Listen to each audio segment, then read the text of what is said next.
इसका उसका नेवर नहीं बन सकता। क्यों? कोई बनाएगा तभी बनेगा। और कौन आपको समझाए? प्रभु समझा रहा है। कभी भी भूले। इसका मतलब आप बताओ कि अपने बच्चों को आप फटे कपड़ा में रखा रहेंगे जीवन भर, उसी गरीबी में रखे रहेंगे, उसी कबाड़ी में रखे रहेंगे, उसी सरकारी हॉस्पिटल में बार बार ले जाते रहेंगे, उसी साइकिल में चलाने को करेंगे।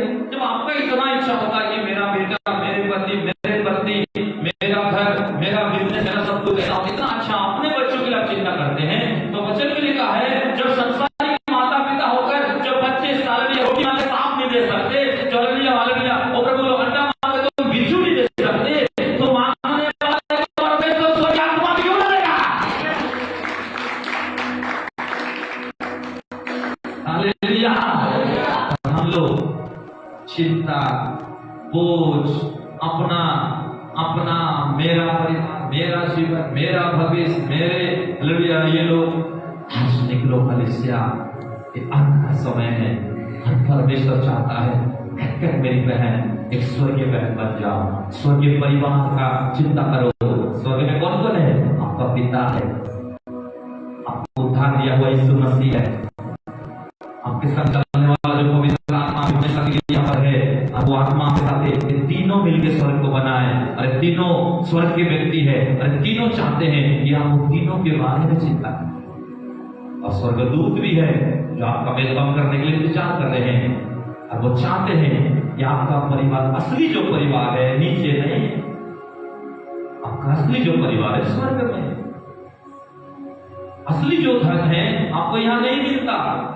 असली जो धन, वचन लिखा है मैं गुप्त गड़ा हुआ धन दूंगा। प्रभु ने क्या बोला? मैं गुप्त गड़ा हुआ, जो धन को कोई नहीं देख रहा है, जो धन को कोई नहीं जानता, वो गुप्त है, गड़ा हुआ है। पर वो आत्मिक लोग और जो स्वर्गीय जीवन जिएंगे उनको पता है वो धन क्या है। वो धन क्या है? वो है अनंत जीवन जो स्वर्ग में परमेश्वर। हालेलुया, जोर से बोल हालेलुया, जोर से बोल हालेलुया।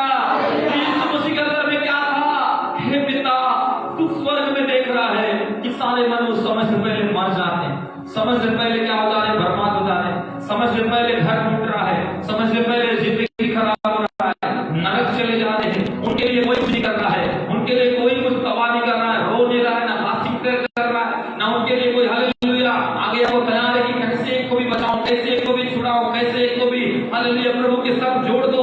लेकिन यीशु मसीह को ये बोझ हमेशा सताता था। दिल का इसलिए प्रकट हुआ ये बहुत को मैं पाप से हर लूं, अर्थात उनके अंदर का जो हालेलुया जकड़न है पाप का, शैतान का असली जो ताकत है उनके जीवन में, उसको तोड़ूं और वहां से मैं किसी को बचाऊं। यीशु मसीह का अंदर का बोझ था। हालेलुया, दूसरे बोला हालेलुया।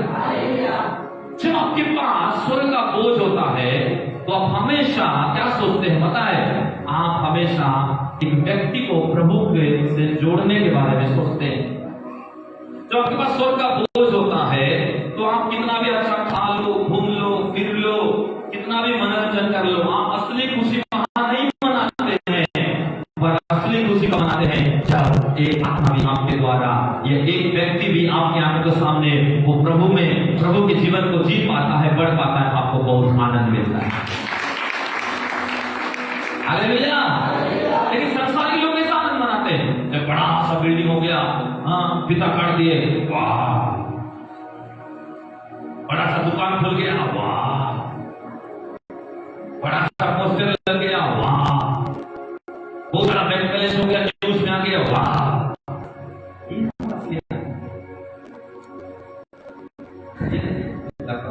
क्यों? अरे असली आनंद होगा जीवन में आपके पास होता, छोड़ के नहीं जाते मेरा। सोलोमन लिखता है सब कुछ व्यर्थ है। क्या लिखा सोलोमन? सब कुछ कमाए कोई, कमाए कोई, खाए कोई, खाए कोई, सोए कोई, सोए कोई, कमाए कोई।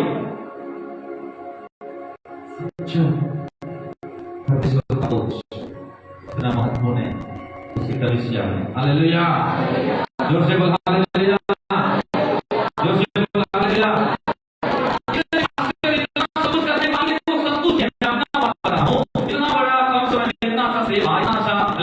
बाहर मिनिस्ट्री, अंदर ministry, out ministry, state ministry, ministry and church experience सब कुछ। जब मैं दूसरी जगह जाता हूँ, कई पास्टर 100 में 150 में 200 में सीनियर पास्टर 20 लोग आकर बैठते हैं इस उम्र में, बगल में बोलते इस उम्र में तुमने खजाना पाया है। लेकिन मैं बोलता हूँ कुछ नहीं पाया हूँ आज भी। क्यों? मेरे अंदर वो बोझ है जो हर दिन मुझे दबाता है, सताता है।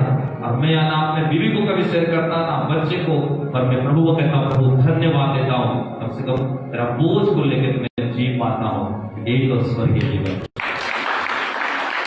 हालेलुया।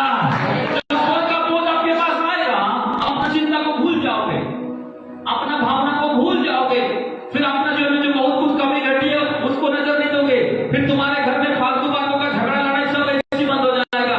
फिर फालतू खत्म हो जाए। क्यों? जिसके पास बोझ नहीं उसके पास सब कुछ चलते रहता है, और जो बोझ से भरा है उसको फर्क नहीं पड़ता कौन क्या बोल रहा है, कौन क्या सोच रहा है, कौन कैसा जी रहा है, कौन कैसा पढ़ रहा है, कौन कैसा खा रहा है, कौन कैसा रहा है। उसको तो एक ही बात सताता है, एक ही बात उसको अंदर में देता है, वो है मेरा प्रभु का राज्य कितना बेहतर से बना पाओ, मेरे प्रभु का राज्य कितना अच्छा से हो पाए। वो व्यक्ति उसी बोझ में अपना पूरा जिंदगी गुजार देता है। यीशु मसीह का जीवन। हालेलुया। हालेलुया। आपका जवानी का दिन, जवान लोग मनोरंजन के लिए है। सिराओगे थोड़ा चर्च में नाचोगे, थोड़ा मीटिंग होगा, खुश हो जाओगे, बोलोगे वाह बड़ा मीटिंग था, यही है?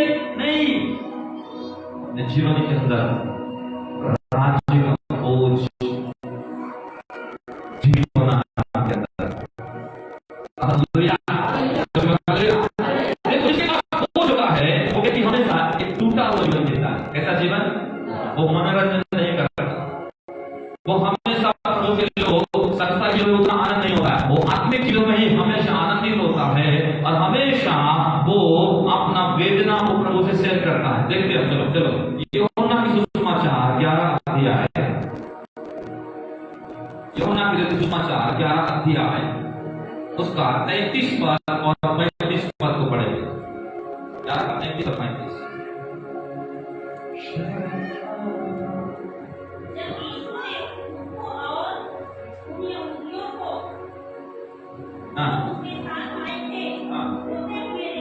क्या होते हुए देखा? सब लोग बोलो रोते हुए देखा। तो यीशु आत्मा में बहुत उदास हो गया, व्याकुल हुआ। पढ़ो और कहा तुमने उसे कहाँ रखा है? उन्होंने उससे कहा हे प्रभु चलकर देख ले। यीशु क्या किया? हालेलुया। दूसरे हालेलुया। जब लाजर मर गया, संदेशा भेजा गया था और यीशु मसीह को क्या किया गया? बुलाया गया था। यीशु मसीह देरी से आए, लेकिन जब यीशु मसीह उस जगह में आए तो बहुत से यहूदी रो रहे थे। क्यों रो रहे थे? एक अच्छा भाई हमारे बीच में चला गया। और यीशु उदास होकर आत्मा में होकर क्या बोला? तुमने उसको कहाँ रखा है? उसके अंदर का बोझ उसको सताया। क्यों? पहली बार यीशु मसीह किसको देखा वहां?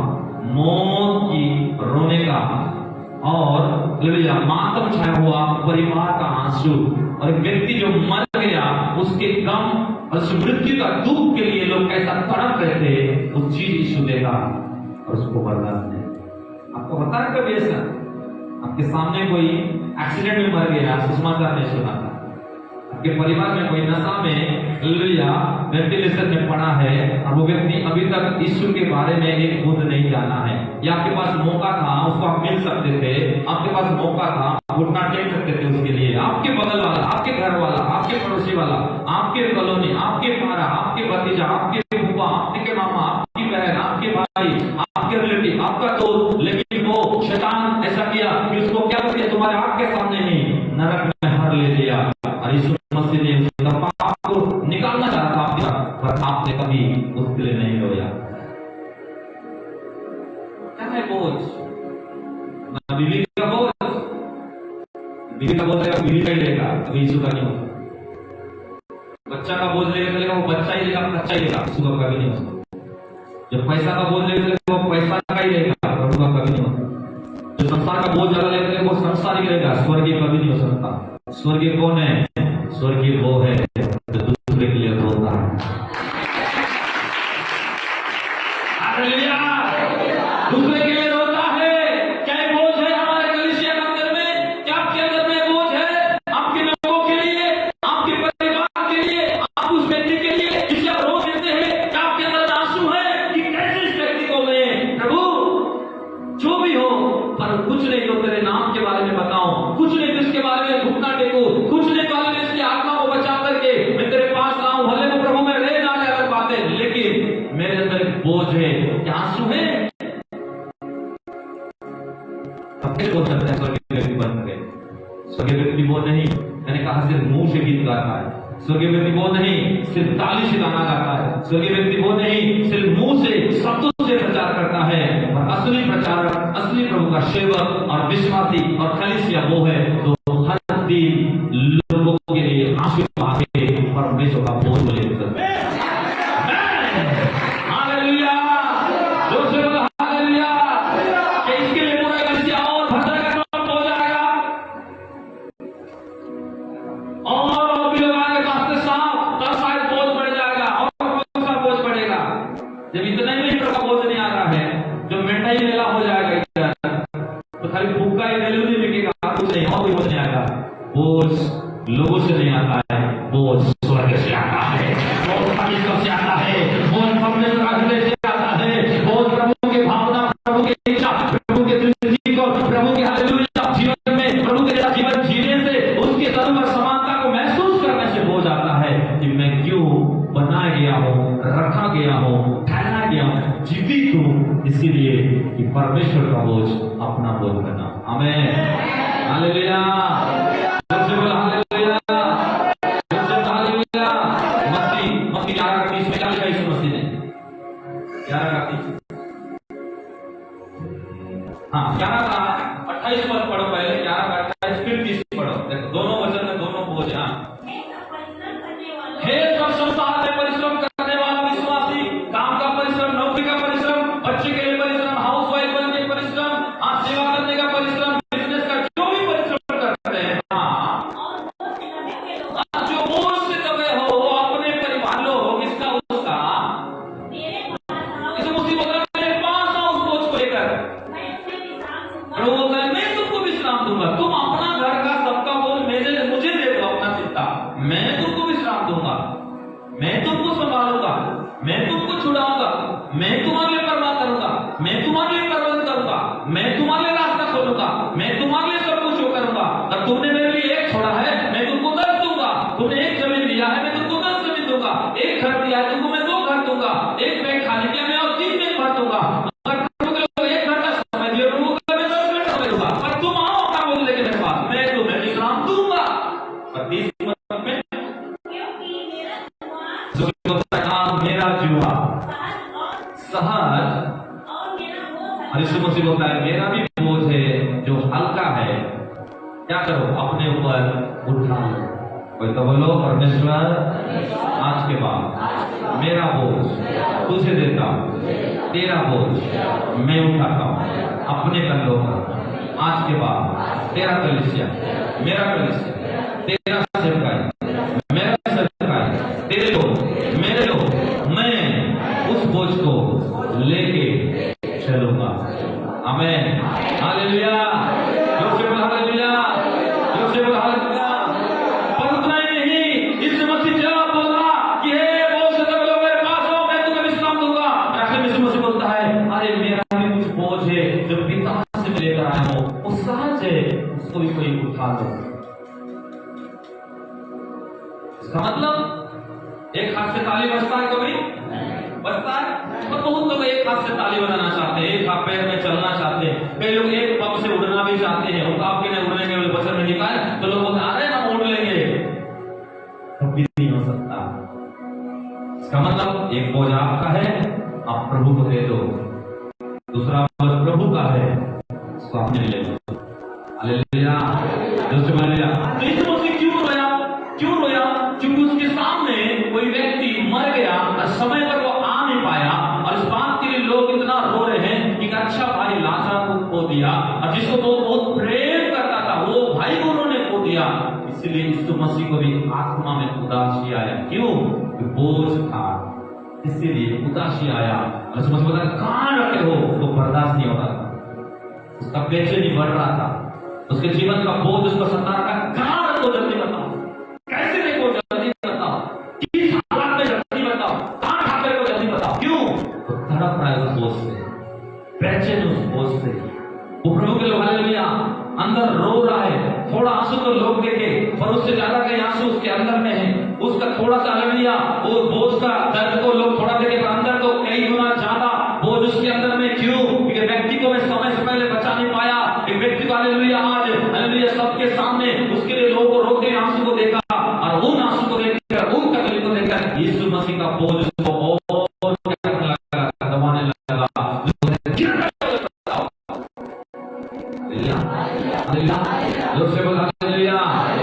परमेश्वर का बोझ यही है, दूसरे का दुख को बर्दाश्त नहीं कर सकता।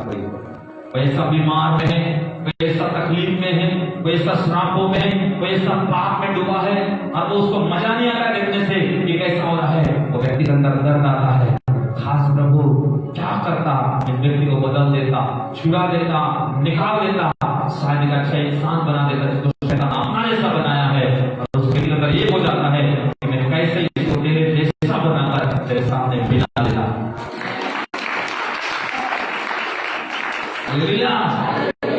आंसू किस बात का बहता है आपके अंदर में? किस बात के लिए होते हैं?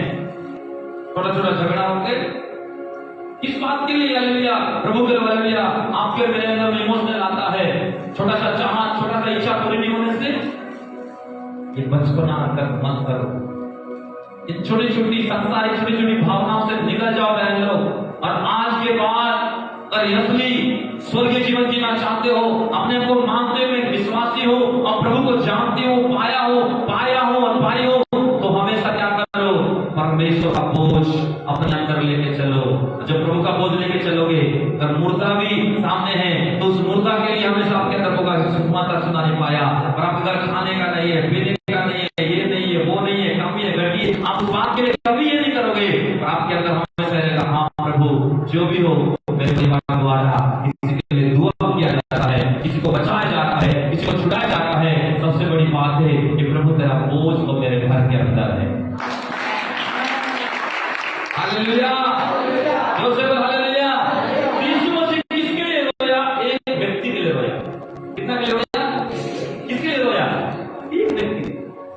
एक व्यक्ति के आंसू है आपके पास, आपके पड़ोस में, घर के सामने, आपके अगल बगल, आपके रिश्तेदार में, आपके आसपास में, आपके ही घर में जो विकट चर्च नहीं आया है, उसके लिए क्या बोझ है आपके अंदर? आंसू है, वो आत्मरीति से मर चुका है, आपको जिलाना तो नशा में। हाँ प्रभु के आपके आपको सामने वो एक परिवार होगा, बहुत वो में है, आपकी दुकान के सामने, आपके ऑफिस के सामने, आपके ही परिवार के सामने, और उनको कोई पूछने वाला नहीं है, कोई बचाने वाला नहीं है, कोई उनको समझाने वाला नहीं है, कोई उनके लिए मदद करने वाला नहीं है कि उनकी जान बचे और कुछ जीवन वो लोग जिए। एक व्यक्ति के लिए समझ रोया। क्यों? उसके अंदर एक बोझ था। हालेलुया। अफ्रीका में एक बहन थी, उसका पास्टर जब बहुत अच्छा सेवा किया, कई मुर्दों को जिलाया, एड्स रोगी के बीच में सेवा करता था, कोई नहीं जाते वहां, कोड़ियों के बीच में जाता था, कोई नहीं जाते। ऐसे से प्रभु के हालेलुया बेचारी लोग होते थे, अड्डा बेसिया का करते थे, वहां जाकर सेवा करता, कोई नहीं जाता। ऐसे सेवा करते थे, कईयों को गंदगी से निकाल के प्रभु में लाया। और उसका पास्टर जब 50 साल का हो गया, और होने के बाद एक चर्च का बहन क्या की मालूम है, एग्रीमेंट कर दी। क्या बोल के? ये पास्टर के पीछे मेरा काम कुछ नहीं, 24 घंटा खाली प्रार्थना। पास्टर के पीछे सिर्फ प्रार्थना। किस लिए प्रार्थना? कि ज्यादा साल जिए, प्रभु दीर्घायु दे, कम से कम जितने आत्मा ये पास्टर बचाया है इसके पीछे वो प्रार्थना करोगे, एक्सीडेंट इसको ना हो। कि पास्टर लोगों को जल्दी हार्निया हो जाता है, गले का प्रॉब्लम होता है, पेट में जलन हो जाता है, गैस्ट्रिक होता है। क्यों पता है? क्योंकि जब चिल्लाते हैं तो एक समय पर यहाँ पर हार्निया निकल जाता है चिल्लाने की वजह से। और गला फाड़ के गाने बोलने की वजह से ये जो अंदर का जो ये नली है ये अपने आप ऐसा हो जाता है पूरा रबड़ जैसा, वो जल्दी खराब हो जाता है। और वो बहन का विश्वास और बोझ क्या था, मेरे पास कम से कम 50 साल हो गया और 50 जीना चाहिए ताकि और लाखों आत्मा को बचा सके और बुझ सके और सुना सके। और उन्होंने एग्रीमेंट किया, बोला मेरा काम कुछ नहीं, अपने घर वाले को बोला ये क्यों मुझे देना है तो अपने कंप्रोमाइज किया, मतलब नहीं बोला मेरा काम सिर्फ और सिर्फ इसके दिन रात आंसू आके कमरे से प्रार्थना कर रही है। ये है वो हालेलुया। मैं नहीं बोला कि मेरे लिए करो, आ रहा है तो करो। क्यों? क्योंकि मैं और किसी का काम करने के लिए नहीं, आप और किसी का काम करने नहीं, हम सब एक ही चीज के लिए, वो है राज्य का काम, प्रभु का काम, सुसमाचार के काम, छुड़ाने के काम, बचाने का काम, इसको कहते हैं बोझ। हालेलुया, जोर से बोल हालेलुया, जोर से बोल हालेलुया। पर बोझ वो नहीं कि हम अपने आप में क्या हो रहे हैं, छोटी छोटी चीज के लिए, संसार की छोटी छोटी जरूरत के लिए, छोटी छोटी चिंता के लिए, छोटी छोटी बात के लिए क्या हो रहे हैं, हम अपने आप में उलझ जा रहे हैं, हम टूट जा रहे हैं, निराश हो रहे हैं, प्रार्थना बंद कर रहे हैं, उपवास बंद कर रहे हैं, चर्च जाने की इच्छा हमारा खत्म हो रहा है और हम बाइबल पढ़ना बंद कर रहे हैं और हम बोले परमेश्वर हालेलुया तू कुछ कर, क्या करूं प्रभु। होता है मेरे बेटी, मेरे बेटा, तेरे पास तो मेरा बोझ ही नहीं आया, तू अपने दुनिया में जी रहा है, पर कभी सोच नहीं पाता, समझ नहीं पाता कि तेरे साथ एक दुनिया और जुड़ा है, वो मेरा दुनिया है, मेरा बोझ को कम समझेगा। यीशु मसीह वेट कर रहा है चर्च। हालेलुया। यीशु मसीह एक व्यक्ति के लिए होता नहीं। लूका 19:41 पर, लूका 19:41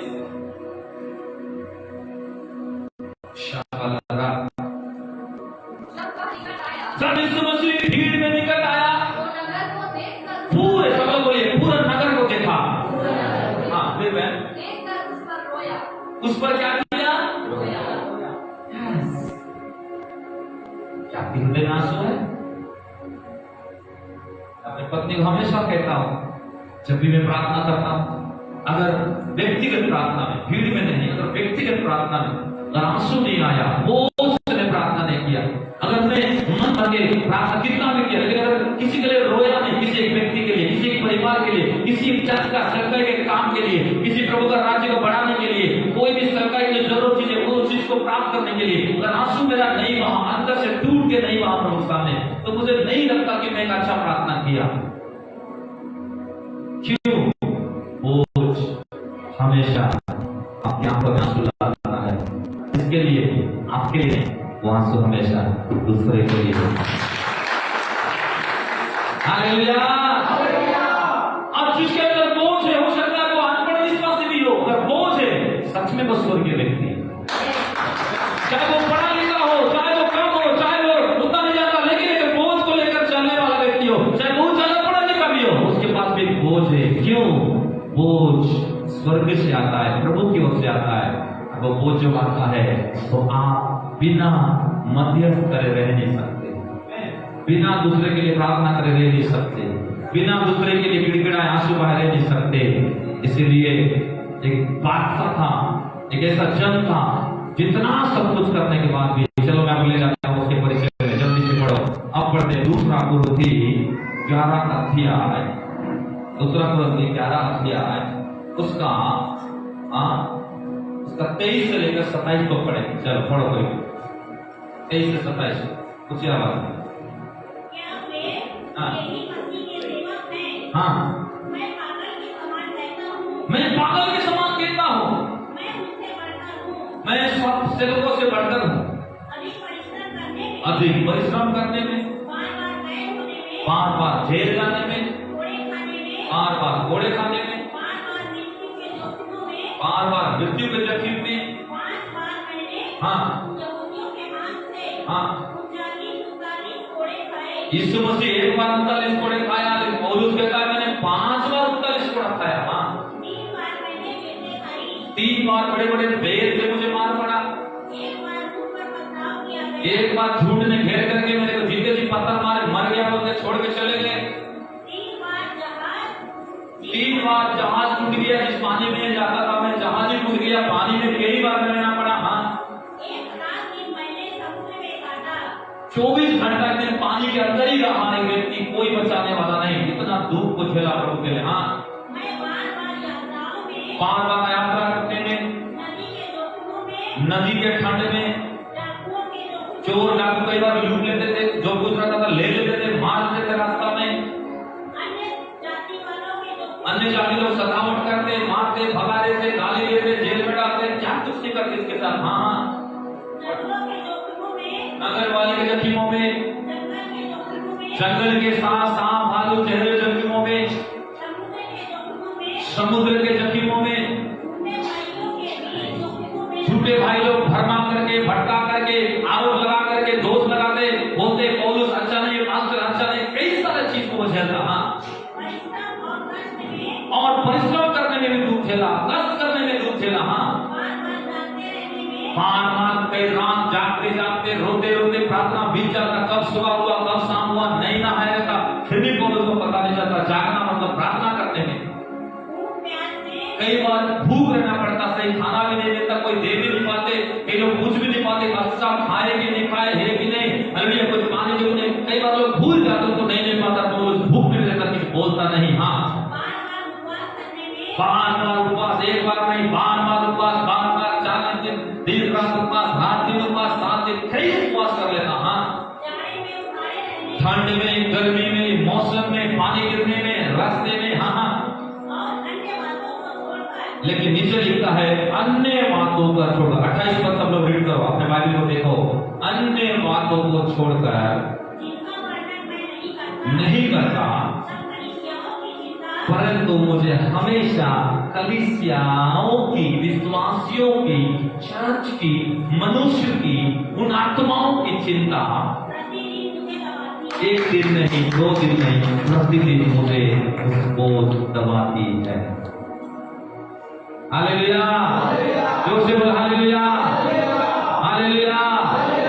एक व्यक्ति का यात्रा को देखो, यहाँ पर यीशु मसीह एक बार 39 कोड़े खाया, वो व्यक्ति 5 बार खाया, 3 बार देखते, 1 बार पत्थर क्या गया, दिन रात 24 घंटा समुद्र में, कई सांप, कई बार उसको डसा, कई बार 3 बार जहाज टूटा, सारा दुख एक तरफ झेल रहा है व्यक्ति,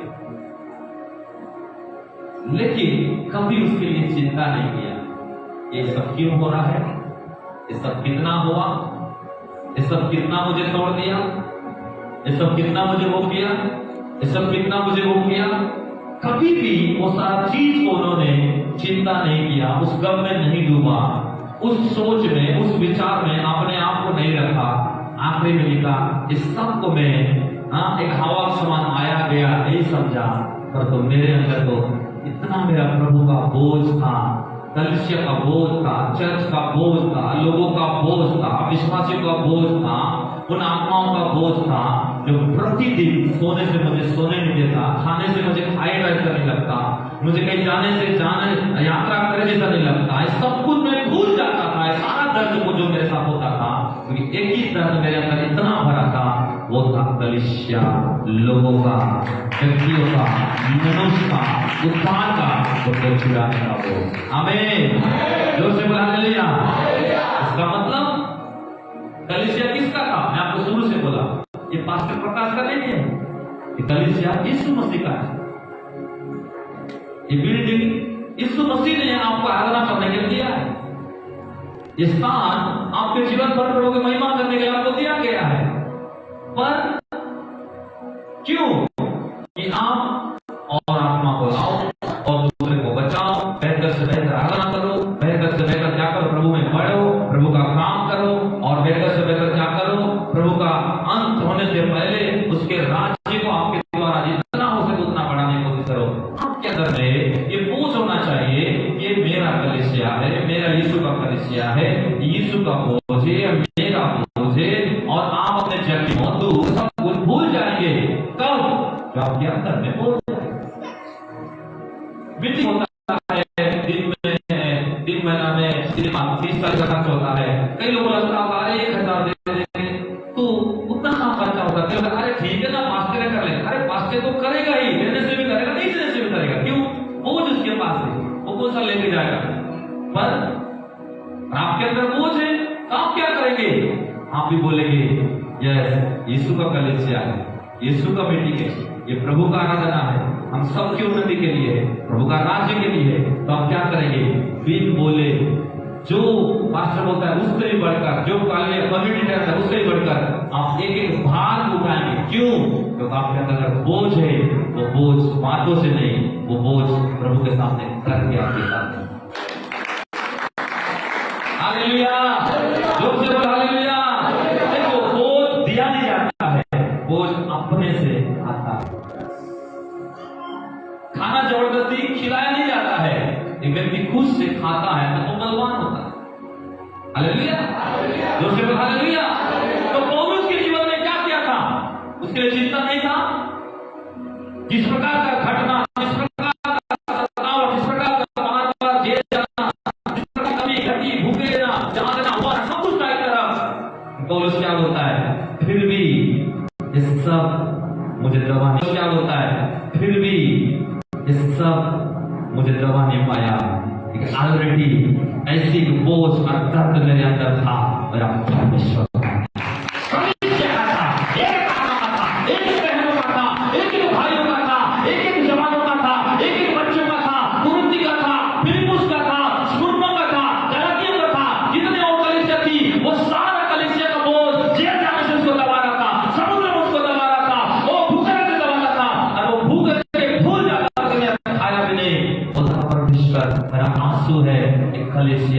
और बड़े तेरे महिमा। हालेलुया, जोर से बोलो हालेलुया। ये है बोझ जो तुम्हारे अंदर आंसू लाता है। ये है बोझ जो बिन बोले आप करने के लिए आगे आ जाते हो। ये है बोझ यीशु का कलीसिया, मेरा कलीसिया, यीशु का जीवन, मेरा जीवन, यीशु मेरा पिता, मैं उसका पिता, आप बेटा बन के उसके लिए खड़े होते हो बिन बोले। क्यों? वो बोझ आपको दबा। लेकिन मैं आप ही का बात नहीं कर रहा हूं, मैं पूरा भारत में घूमता हूं, मुझे पता है बहुत कलीसिया में गया और देखता हूं लोग सिर्फ अपने स्वार्थ के लिए आते हैं चर्च में। बस ये नहीं है, होना है, बस वो नहीं है, वो होना है, बस हमें दुख में ऐसा है। ओके, बस कभी नहीं चाहता क्या वैसे ही हो। जब आप खुद के बच्चे के लिए कभी नहीं चाहते वैसे ही रहे, तो क्या कोई पास्टर चाहेगा वैसे ही हो?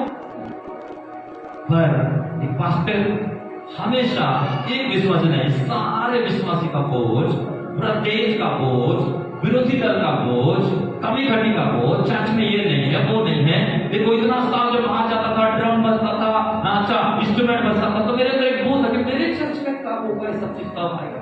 किसी कुछ बोलता नहीं था, लेकिन रोता था, मैं रोता था। प्रभु ने धीरे धीरे उस बोझ को देखा, किस परिवार को बात किया, किस भाई को बात किया, देखो धीरे धीरे उसे बुला दिया। क्यों? ये सब क्या हमारे लिए है? नहीं। क्यों? ये सब प्रभु की महिमा के लिए है, प्रभु का राज्य के लिए है। क्यों? क्योंकि सारा चीज जरूरत है सेवा में, ताकि मिल करके, वचन में लिखा है एक बर्तन से काम नहीं चलता, खाने का, पकाने का, देने का, सब काम एक ही बर्तन नहीं आता है, उसके लिए प्लेट भी चाहिए, चम्मच भी चाहिए, ये भी चाहिए, वो चाहिए। उसी प्रकार चर्च में सब मिल करके, चर्च में एक एक चीज जो आता है, जब सब मिल के कंप्लीट हो जाता है, एक अच्छा रसोई का घर, खाने का पात्र, बनाने का पात्र, सब कुछ मिल के जो हम मान लेते हैं। आमीन, हालेलुया, जोर से बोलो हालेलुया, जोर से बोलो हालेलुया। तो सबसे पहले स्वर्गीय व्यक्ति का पहचान क्या है? जिसके पास पिता परमेश्वर का बोझ है, आत्मा को जीतने का बोझ है, कलीसिया का बोझ है, एक विश्वासी का बोझ है, क्या क्या चीज कमी और घटी है उसका बोझ है, एक दूसरे के लिए प्रार्थना करने का बोझ है। हालेलुया, जो से बोला हालेलुया। इसलिए यीशु मसीह नगर को लेकर क्या किया? रोया। क्या किया यीशु मसीह? और इसलिए रोता था, कलीसिया के लिए रोता था, अपने इतने दुख में, इतने गम में, ना अपने भाई, ना अपने जाति वाले, ना अपने यहूदी, उन्होंने किसी का चिंता नहीं किया। और उसका चिंता किसका था? उस अन्य जाति से आए हुए विश्वासी, जिनको पौलुस ने सुसमाचार सुना कर लाया था, तीमुथी ने लाया था, तीतुस ने लाया था, जिनको छोटी छोटी कलीसिया स्थापित किया गया था, और पौलुस उनके चिंता में अपना पूरा जीवन को गुजार दिया। हालेलुया, कितने लोग आज परमेश्वर का हृदय को पा रहे हैं?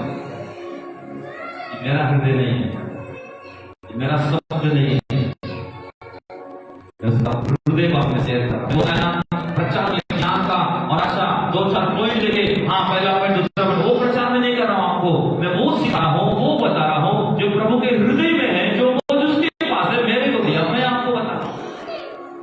आपको लग रहा है शायद मेरे लिए है, ये आपके लिए आपको लेना पड़ेगा बोझ। हालेलुया, जो से बोल हालेलुया, जो से बोल हालेलुया। प्रभु के दास विलियम केरी, अजी कितने भाग बाइबल है, सबके पास बाइबल है, ये बाइबल से नहीं मिला आपको। एक व्यक्ति ने लंदन को छोड़ा, कलकत्ता में आया, श्रीरामपुर करवाया, अपने पत्नी दोनों बेटा को लेकर आया, कोई भाषा नहीं जानता था, और जब नक्शा बनाया वर्ल्ड का आज्ञा कर रहा था, प्रभु ने बोला भारत में आना है, और वो व्यक्ति उठा करके सब आया, राजकीय जिंदगी जीने वाला व्यक्ति इधर आकर के ऐसे कमांड में रहता था जहां पर मच्छर काटने से उसका बेटी को टाइफाइड मलेरिया हो गया, वो मर गई, उसके बेटी के मरने से पत्नी सदमा में आ गया, वो मर गया, बेटा सब कुछ खत्म हो गया। लोग बोले क्या सेवा लगा, चले अपना देश। विलियम फिर क्या बोला, मैं इसीलिए नहीं आया हूँ कि मैं हार मान जाऊं, मानता हूं मैंने पत्नी को गवाया, बच्चों को गवाया, बेटी को गवाया, जमीन को गवाया, बैलेंस गवाया, देश को गवाया, सब गवाया, पर इस बात का मुझे बोझ आज भी है कि दिन आएगा भारत के गांव-गांव में कलीसिया जो होगा, हर एक हाथ में ये लिखित बाइबल मेरे बोझ, मेरे आंसू के द्वारा पाया जाएगा। ये है बोझ कलीसिया के अंदर, ये है बोझ। सब कुछ कुर्बान होने के बाद, तबाह होने के बाद, खत्म होने के बाद भी क्या करना हो, प्रभु के लोग कोई चीज कर करके जाना चर्च के अंदर में, लोगों के बीच में, मनुष्य के बीच में, शैतान और संसार के बीच में, और बोला प्रभु कुछ नहीं, जो बोझ को मुझे दिया उसको तकलीफ करके गया हो, कम से कम चेहरा दिखा पाओगे स्वर्ग में। और प्रभु बोला हाँ, तो स्वर्गीय व्यक्ति बन के जीवन जिया। हालेलुया। और मैं देखता हूं आने वाला पीढ़ी, आने वाला बहुत से लोगों को यहाँ के, कई बार ऐसा भी होता है, देखो आप जो प्रार्थना निवेदन देते हो, उस प्रार्थना निवेदन से भी पता चलता है कि आपके पास प्रभु का बोझ है, आप कैसे हो। आप जो बोलते हो कई बार, बोझ जो होता है आपके मुंह से, उस बोझ से कई बार ऐसा लगता है कि आपके पास प्रभु का बोझ है कि आपके पास अपना बोझ है। इसका मतलब नहीं कि आपके लिए हम प्रार्थना करना नहीं चाहते, यहाँ आपके लिए हम चिंता नहीं है, यहाँ आपके लिए हम नहीं चाहते आपके लिए सही जीवन बन रहे। अब तो हमारा आंसू और प्रार्थना है डेली। मेरे पत्नी को जो हर दिन में, जब भी आपके लिए एक एक विश्वासी के लिए बिना प्रार्थना करके, चाहे वो 2 बजे 1 बजे कितने बजे भी सो, बिना एक एक घर के लिए प्रार्थना नहीं करके मैं सोता नहीं। क्यों? तो मुझे बोझ है आपका एक एक घर का, एक एक चीजों का। मैं दे तो नहीं सकता सोना चांदी आपके पास, जो कुछ मेरे पास है वो आपको मैं दे सकता। हालेलुया, जोसे बोल हालेलुया, जोसे बोल हालेलुया। तो आज हमारे हाथ में बाइबल कैसे आया? किसी ने बोझ लेकर आया दूसरे देश से, जिन्हें एक बार बाइबल छापने का मशीन बनाया, दुश्मन लोगों ने क्या किया, जाकर जला दिया, बंगाली दादा मन जाकर जला दिए, जलन के मारे, गुस्से के मारे, और दौड़ा है, बोली है नहीं होगा, फिर भी हार नहीं माना विलियम केरी। बोला एक बार जला है, तुम कागज को जला सकते हो, मशीन को जला सकते हो, पैसा को जला सकते हो, हालेलुया मेरे, हालेलुया, वो वस्तु को चाक को जला सकते हो, मेरे अंदर ऑलरेडी एक जलन है, एक बोझ है, एक ऑलरेडी चलता हुआ आग है, उसको तुम नहीं बुझा सकते, ना जला सकते। वो है भारत के हर एक हाथ में बाइबल घर घर में होना है, और सबके हाथ में है। आमीन, हालेलुया, जोसे बोल हालेलुया। हो सकते हैं आप एक दूसरे जात के व्यक्ति होंगे, कोई बात नहीं, पर आपके पास अगर प्रभु का बोझ आएगा आप करोगे। दीजिए नगर अंकल होते 7 जिला का अधिकारी थे, जिसको लिखते हो ना आप लोग, 7 जिला का अधिकारी थे, एक बड़ा बैंक ऑफिसर थे, प्रमोशन हुआ था, क्या था बोझ। क्या मतलब उसको सारा नौकरी को छोड़ देना, क्या मतलब 9 घंटा घुटना टेकना, आंसू बहाना, ऊट जैसा घुटने को चपड़ा कर देना, कई बार 3 बार भिड़ने का समस्या, तो हॉस्पिटल में जाकर पड़े रहना। क्या मतलब प्रभु के लोग अपना जवाब मीटिंग जा रहे थे, एक्सीडेंट हो गया, जवाब बेटी को हो गए, लोग बोले इतना बड़ा प्रार्थनाकारी खुद का बेटी को नहीं बचा पाया। बोझ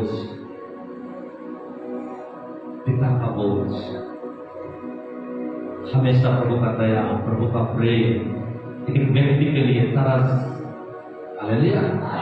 आपके पास बोझ आता है ना, किसी को देखते हो तरस से भर जाते हो। तो किसी को देखते हो आपको आंखों में आंसू आता है। जब किसी को देखते हो आपके अंदर में बिना प्रार्थना करे हालेलुया उस नाम उस व्यक्ति के लिए आप चुप नहीं करते। क्यों? ये बोझ है, तुमको सता है, तुमको बोलता है। यही तो यीशु मसीह के पास, यही तो परमेश्वर के पास। हालेलुया। जो से बोला हालेलुया। ये तो पौलुस के पास था। हालेलुया। तो आप एक कर्मचारी हो सकते हैं, आप एक हाउसवाइफ हो सकते हैं, आप एक बिजनेस करने वाला, एक खेती किसानी वाला, आप एक हालेलुया वो प्रभु के लोग करने, कोई भी आप हो सकते हैं। और आपके पास क्या बोझ है? पिता परमेश्वर का, यीशु मसीह का, पौलुस के जैसा, विलियम कैरी के जैसा, विजय दिनाकरण के जैसा, कि सारे नौकरी में दिन भर थके के लिए जब तक आप घुटना नहीं करते, देश के लिए प्रार्थना नहीं करते, सेवकों के लिए प्रार्थना नहीं करते, वो जब तक भविष्यवाणी नहीं करते अपने मुंह से देश के ऊपर में, तब तक वो खाना नहीं खाते, तब तक प्रभु लोग वो सोने नहीं जाते। सुबह जल्दी उठते, फिर 2 घंटा बाइबल पढ़ते, और जो बाइबल को पढ़ते दिन भर उसको घोषणा करते देश के ऊपर, राज्य के ऊपर, उन 57 क्षेत्र के ऊपर, उन सेवकों के ऊपर। आज क्यों? और उनके आंसू थमता नहीं, घंटों घंटों रोते और रोते रहते, रोते और रोते रहते, बच्चे के लिए नहीं, माँ बाप के लिए नहीं, हालेलुया बोल दिनाकरण के लिए नहीं, और उसके नाती पुत्र जो थे उनके लिए नहीं। उनका बोझ एक ही था, अपना देश को मैं कैसे प्रभु से मिला दूं। हालेलुया। मेरे भाई बहन, आज मैं वही हृदय को, आज मैं वही बोझ को आपके बीच में लाया हो। आप बोलते मेरा पति, मेरा बच्चा, मेरा घर, अरे निकल जाइए अपना बोझ से। क्या आपके पास है, क्या नहीं है? मेरे भाई बहन, मेरे माँ बाप, मेरा सब एक तरफ है। आज के बाद आप यीशु मसीह की बेटी बनना चाहते हो तो आपका बाप है, यीशु मसीह की बेटा बनना चाहते हो तो आपका बाप है, तो उसका बोझ को अपना बोझ बनाओ, उसकी कंधे का बोझ को अपने कंधे में लो और बोलता आप मेरा क्रूस उठाकर मैं तेरे पीछे चलूंगा। जिस दिन हमारा कलीसिया यीशु मसीह के बोझ से भर जाएगा, जिस दिन हमारा कलीसिया के जवान एक बहन ओ यीशु मसीह के बेटी होंगे, उसका बोझ को उठाना चालू कर दोगे, इस कोटा गांव को, छत्तीसगढ़ को बदलने में हमको टाइम नहीं लगेगा।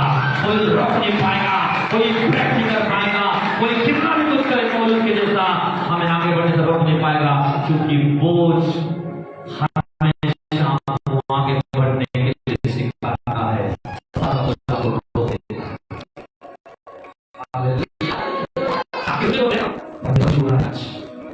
आपको छेदना है, अपना दर को परमेश्वर बता रहा है। ये प्रचार नहीं है, ये प्रभु का हृदय का बात है। आपको पकड़ना पड़ेगा।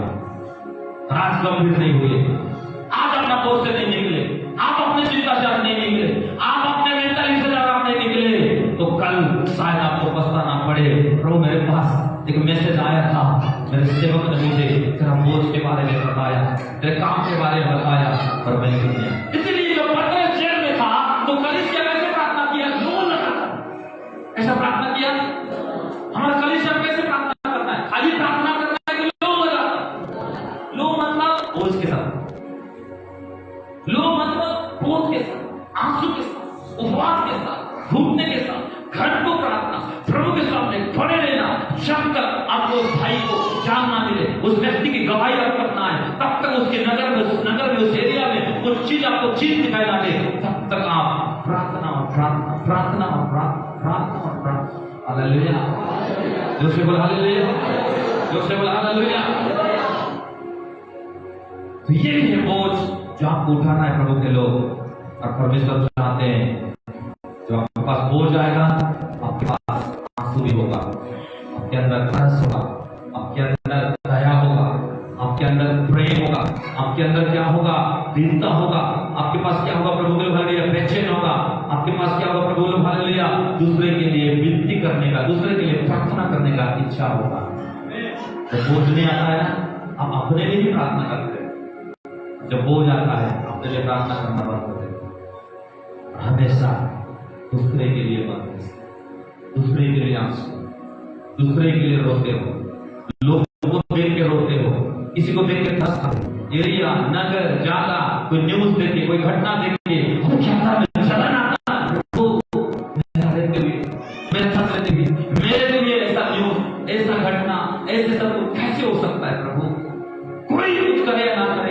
मैं हूं, मैं घुटना टेकूंगा, मैं तेरा बोझ को लेकर चलूंगा, मैं रहूंगा। जैसे में लिखा है, जो लोग आंसू बहाते बोलते हैं, जो कलीसिया, जो लोग आनंद के साथ काटना भी जानते हैं। काटना है, आंसू बहाओ, स्वर्ग में भी बताए, बोझ को लेकर चलो, निकालो अपने बोझ से, छाड़ो अपने धूल को, उतारो अपने वस्त्र को, छोड़ दो अपनी चिंता को, आज प्रभु का चिंता को पकड़ो। ये प्रार्थना, अपने विचार, अपने सोच, अपने जीने का तरीका को बदलो। आज मत आपस में एक घर में कमी करने को मत करो, कोई कमी नहीं तेरे घर में, आप घर में सब कुछ ठीक है, पर ठीक है अंदर होने का जरूरत है, बाहर नहीं। कलीसिया सब कुछ ठीक है, पर कैसे अंदर ठीक होना है, बाहर सब ठीक है, बाहर को मत देखो। शैतान बोलता है बाहर को दे, शैतान बोलता है बाहर को दे, शैतान बोलता है उसको दे, उसको दे, इसको दे, उस तरफ बंद करो। अपने अंदर को देखो, जितने अंदर देखोगे प्रभु आपको देखेगा। परमेश्वर बाहर नहीं, आपके मन को देखता है, आपका बोझ को देखता है, आपके आंसू को देखता है, आपके दर्द को देखता है, आपके अंदर का उस जलन को, उस कलीसिया का चिंता को देखता है कि मेरा बेटी खुद के पास खाने के लिए नहीं है, खुद के पास इतना नहीं है, लेकिन मेरे कलीसिया के लिए, मेरे राज्य के लिए कितना रोती है, प्रार्थना करता है, कितना हाथ बढ़ाता है, कैसे आगे रहता है। ये है बोझ। हालेलुया, उससे बोल हालेलुया। थोड़ा और आगे बढ़ते हैं, तो फिर 5 मिनट में खत्म करूंगा, समय हो गया। एक ही बात को मैं एक्सप्लेन किया, कोई बात नहीं। तो जब स्वर्गीय व्यक्ति के पास हमेशा बोझ होता है, दूसरा स्वर्गीय व्यक्ति के पास दर्शन होता है, दर्शन। जस्ट 5 मिनट पढ़ेगा हम लोग निर्गमन 39 अध्याय 1 पद 4 पद 7 पद। निर्गमन 39 1 4 और 7। फिर उन्होंने पीले, बैंगनी और लाल रंग के काढ़े हुए कपड़े पवित्र स्थान की सेवा के लिए और हारून के लिए भी पवित्र वस्त्र बनाए, जिस प्रकार यहोवा ने मूसा को आज्ञा दी थी। 7 पद वे ओक के छोड़ने को उन्होंने उसके लत्तों पर के बंधन बनाए। वह अपने दोनों सिरों से जोड़ा गया। यस, 7 पद। और उसने उनको एक पुत के कंधों के बंधनों पर लगाया। बस हो गया। क्यों रिफरेंस देता हूं? ताकि आपको पता रहे कहां क्या चीज लिखा है, इसीलिए देता हूं, तो मैं बिना देखे प्रचार कर सकता हूं। सुनो, इधर देखो, यहाँ पर क्या देखते हैं? सब लोग बोलिए, मूसा, यहोशू, याजक। बोलिए, मूसा, यहोशू, याजक। मूसा कितना था? बोलिए, कितना था मूसा? 1 था। यहोशू कितना था? और याजक कितने थे? हालेलुया, जोसे हालेलुया। एक मूसा के अंदर में बोझ आया, परमेश्वर दिया, जा और मेरे लोगों को छुड़ा और बात कर, और वो मिस्र में गया और 30 लाख लोगों को निकाल कर चलाया। कितने लाख लोग? अब उनको चला रहा है एक मूसा। कई लोग झगड़ा हो जा रहे थे, कई लोग कुड़कुड़ा रहे थे, कई लोग नाराज हो जा रहे थे, कई लोग और क्या बोलते। हम एक परिवार को चला नहीं पाते, पर मूसा 30 लाख लोगों को एक व्यक्ति चला रहे थे, 2 लोग, पर कैसे चला पाया? सब कुछ है करके। इसलिए मूसा के बारे में ये लिखा है, पृथ्वी भर में मूसा जैसा नम्र व्यक्ति और कोई नहीं होगा। इसका मतलब इतना सहनशीलता उसके पास। क्यों? क्योंकि परमेश्वर का बोझ उसके पास। Hallelujah, hallelujah, hallelujah. जो प्रभु का बोझ को लेकर चलता है, प्रभु का दर्शन को लेकर चलता है, वो व्यक्ति नाराज नहीं होता किसी से। क्या कहता? अब मैं दर्शन आ गया, वो तो छोड़ दिया, जितना बता है। अब मैं बता रहा हूँ, स्वर्ग का दूसरा पहचान है जिसके बाद दर्शन होता है, परमेश्वर का दर्शन, स्वर्ग का दर्शन। और मूसा के पास दर्शन कभी झाड़ी में दिया, और वो दर्शन तो मूसा परमेश्वर का दर्शन है, मैं बताऊंगा। और वो दर्शन लेके मिस्र में गया, मिस्र से तो निकाला और निकाल करके लाया, 40 दिन का यात्रा था। और ये लोग स्वभाव, इन आपस में हल्के बात असली में मन लगाने वाला स्वभाव के चलते 40 साल लग गया। कितने साल? फिर भी मूसा क्या करता है? अगुवाई करता है, लेके चलता है। कभी किसी के लिए नाराज नहीं हुआ, कभी किसी के लिए नहीं टुकराया, कभी किसी को आरोप में लगाया, कभी किसी को दोष में लगाया। क्यों? क्योंकि परमेश्वर का दर्शन को ही वो पूरा लेके चल रहा रहा था और वो दर्शन उसके लिए इम्पोर्टेंट था बाकी सब चीजों से। दूसरा, आपके पास स्वर्गीय व्यक्ति अगर आपको बनना है, स्वर्गीय व्यक्ति बनना चाहते हो तो आपको दूसरा दर्शन को लेके चलना पड़ेगा। मेरा नहीं, परमेश्वर का। हालेलुया। आपना आपका नहीं, परमेश्वर का। हालेलुया। तो मूसा परमेश्वर का दर्शन को लिया और मूसा उसी दर्शन से चलने लगा, अगुवाई करने लगा। और एक व्यक्ति था यहोशू, उसके साथ में हमेशा रहता था। क्यों रहता था? ताकि मूसा के पास जो दर्शन है, जब मूसा धरती से अपने आयु के अनुसार चले जाए तो वही दर्शन को मैं भी लेके चलूंगा और क्या करूंगा, इस सब लोगों को अगुवाई करूंगा। और यहोशू भी स्वयं वही काम किया जो उसका पिता, आत्मिक पिता, उसका पास्टर मूसा जो करता था, वही दर्शन को यहोशू भी लिया और वो भी चलने लगा। हालेलुया। शॉर्टकट में समझा रहा हूं, ध्यान से समझो। उसके बाद यहोशू चला, कई युद्ध को जीता, सूर्य को रोक दिया, कई लड़ाई को किया, कई बार इस्राएल गलत करे, रोया, उपवास किया, सब कुछ किया, कई बार विश्वासी गलती किए, प्रभु से माफी मांगा, मध्यस्थता किया, दया मांगा, सब कुछ होता गया। लेकिन एक समय आया, अब यहोशू अकेला भी कितना कर पाएगा। और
जो मन फिराए, आत्मा पाए, वरदान पाए, बुलाहट पाए, सेवा का बोझ लिए और जिनके पास परमेश्वर का दर्शन है, सेवक का दर्शन है, अपना चर्च का दर्शन है, अपना अगुवा का दर्शन है, वो लोग लेके चलते हैं, तो वो भी क्या बन जाते हैं? विश्वासी नहीं, एक याजक का समाज का व्यक्ति बन जाते हैं। एक होता है याजक, एक होता है याजक का समाज।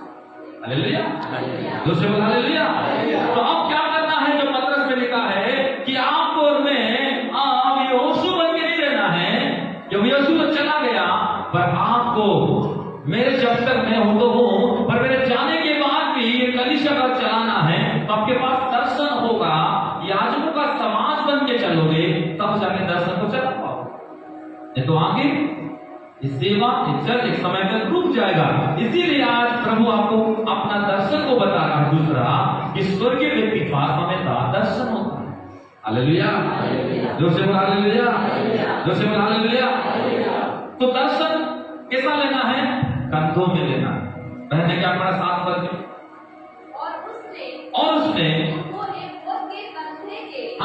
बंधनों पर लगाया। देखो, कंधों के बंधनों पर लगाने के लिए कुछ मोड़ी, कुछ बहुमूल्य चीजों से बना के वस्त्र दिया गया। कंधा को देना मतलब पास्टर का बोझ को अपने कंधे पर लेना, अपना बोझ। परमेश्वर का बोझ को अपने कंधे पर लेना, अपना बोझ।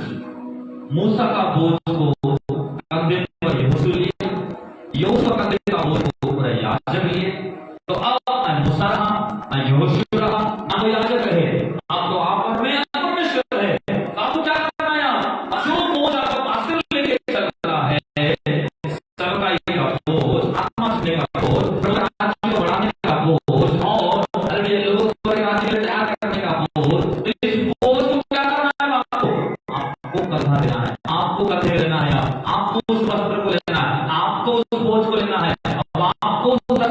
करके चलना है। ये हमारे पास हमारा है, अरे पास्टर वो है, हम क्या करेंगे? ऐसा सोचेंगे आपके पास बोझ नहीं आया है, आप प्रोग्रेशन नहीं समझे। दूसरा आपको समझना पड़ेगा कि जितना भी खर्चा करते हैं, जितना भी मांसू बहाते हैं, जितना भी हम मेहनत करते हैं, ये किसी व्यक्ति के लिए नहीं है, पर जो दर्शन प्रभु दिया है उसी दर्शन को दिया। हम भी प्रभु से जो दर्शन दिया, तेरा दर्शन है, तेरा कलिसिया का दर्शन है, उस दर्शन को हम भी कंधे में लेते हैं। और उस दिन एक का विश्वास जब कंधा देते हो, आप अपने बोझ, उस बोझ को, दर्शन को अपने कंधे में लेते हो, उसमें आपका सवाल खत्म हो जाता है, मैं इतना क्यों करूं, मैं उतना क्यों करूं, मैं क्यों करूं, तो मैं क्यों ना हो, ये सब खत्म हो जाता है। आपके मन में एक ही भावना आता है, प्रभु तेरा दर्शन, तेरा सेवक का दर्शन, तेरा सेवक का दर्शन, मेरा दर्शन, और मैं याचकों का समाज और यही समाज में लेके जीना चाहता हूँ। और आप उस दर्शन को लेके चलते हैं और परमेश्वर बोलता है यही तो स्वर्गीय व्यक्ति का बनने का तरीका है। कई बार परमेश्वर क्यों आपको निराशा में रखता है मालूम है? क्यों कई बार आप निराशा में रहते हैं पता है? क्यों सब कुछ रहते हुए क्यों विश्वास में निराश में रहते हो? एक कमी आपके पास हमेशा हो, क्या पता है? नीति वचन में लिखा है जिनके जीवन में दर्शन का कमी होता है वो लोग हमेशा निराशा में। देखा है कि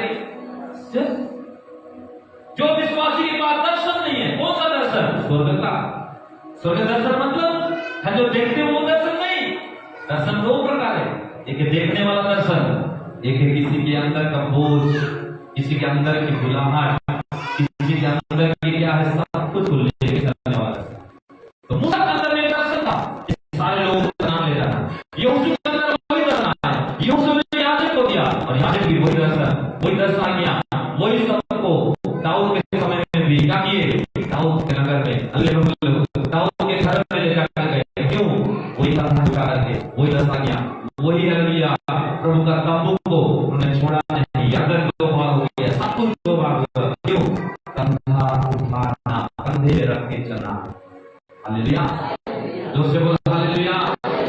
तो स्वर्गीय व्यक्ति का दूसरा पहचान क्या है?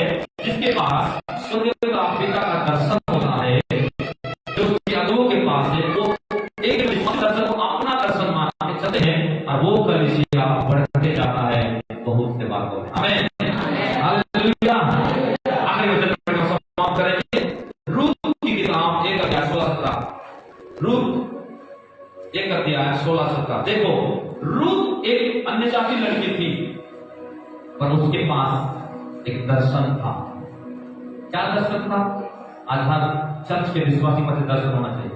1:16। हाँ, रूत बोली, हाँ, तू मुझसे यह विनती ना कर। रूत बोले तू मुझसे विनती ना कर कि मुझे त्याग या छोड़कर लौट जा। कि ऐसा मत बोल मुझे त्याग छोड़ के चला जा, क्योंकि जिधर तू जाए उधर मैं जाऊं, जहाँ तू टिके वहाँ मैं टिकूंगी, तेरे लोग मेरे लोग होंगे और तेरा परमेश्वर, अंडरलाइन करो, तेरा परमेश्वर मेरा परमेश्वर होगा। हालेलुया, जोर से बोलो हालेलुया।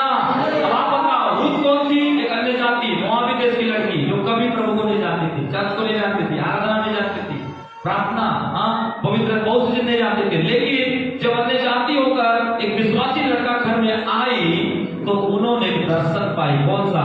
कि उसकी सास के पति का कोई प्रभु है, वो है यहोवा। हालेलुया। और वो जो आई तो आने के बाद उसका पति जमाने में मर गया और मरने के बाद रूत चाहे वो जाकर मोआबी देश में अच्छे लड़के थे और परिवार था, जवानी थी, सब कुछ सेट कर सकती थी। लेकिन रूत क्या बोली? ए मेरे सास नोएमी, तू मत बोल कि चले जा, मैं जाऊंगी, मेरे देश में अच्छा लड़का मिलेगा मुझे पता है, अच्छा घर मिलेगा मुझे पता है, अच्छा जमीन मिलेगा, अच्छा इज्जत मिलेगा, अच्छा पैसा वाले मिलेंगे, पढ़े लिखे मिलेंगे, अच्छा घर मिलेगा, अच्छा जमीन मिलेगा, हाथ मिलेगा, गाड़ी मिलेगा, कार मिलेगा, सब मुझे मिलेगा, पर एक चीज नहीं मिलेगा, नोएमी मेरे साथ वो क्या है? जो प्रभु है वो प्रभु मेरे देश नहीं मिलेगा।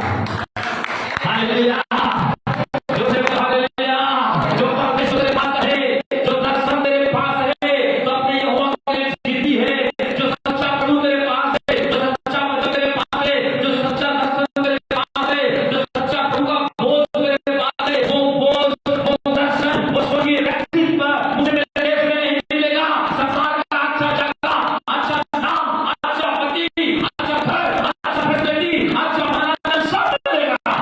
और तेरा प्रभु मुझे नहीं मिलेगा, मेरा देश वहां भी है, वहां पर लोग अपने में जीते हैं, इसलिए कुछ भी हो जाए ये जवानी को तेरे देश में तेरे प्रभु के लिए जी लूंगी, तेरा दर्शन मेरा दर्शन।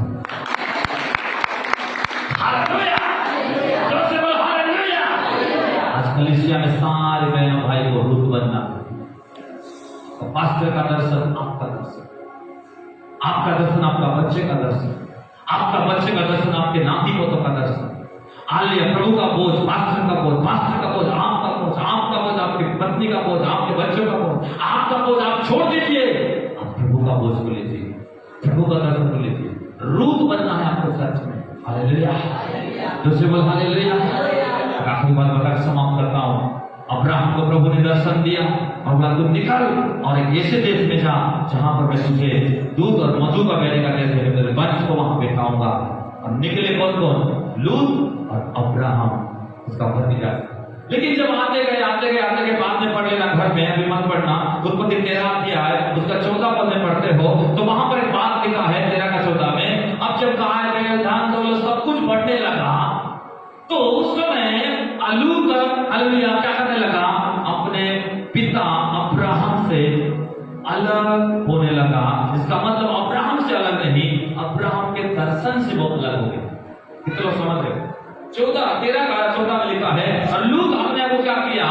अब्राहम के दर्शन से अलग किया। दर्शन परमेश्वर किसको दिया था? लूत को कि अब्राहम को? जब तक अब्राहम के पास दर्शन था और उसके साथ में लूत था तो कोई समस्या नहीं आया, कोई विपत्ति नहीं आया, कोई दुख नहीं आया, कोई घटना नहीं आया। जिस दिन लूत अब्राहम के दर्शन से अलग हो गया, यानी का 13 14 में वो अलग हो गया, वो उपजाऊ हरा भरा जगह में गया, एक समय आया लूत का सब चपट हो गया। बेटी चले गए, पत्नी चला गया, धन चला गया, लूत भी सब कुछ खत्म हो गया, मोआबी हमने जो जाति बना वो भी खत्म हो गया। क्यों? दर्शन बहुत बड़ा चीज है। पास्टर के पास जो दर्शन है उसका घर का, उसके माँ बाप का नहीं, प्रभु का दिया हुआ दर्शन, प्रभु का हर देश में आत्मा को जीतने वाला दर्शन।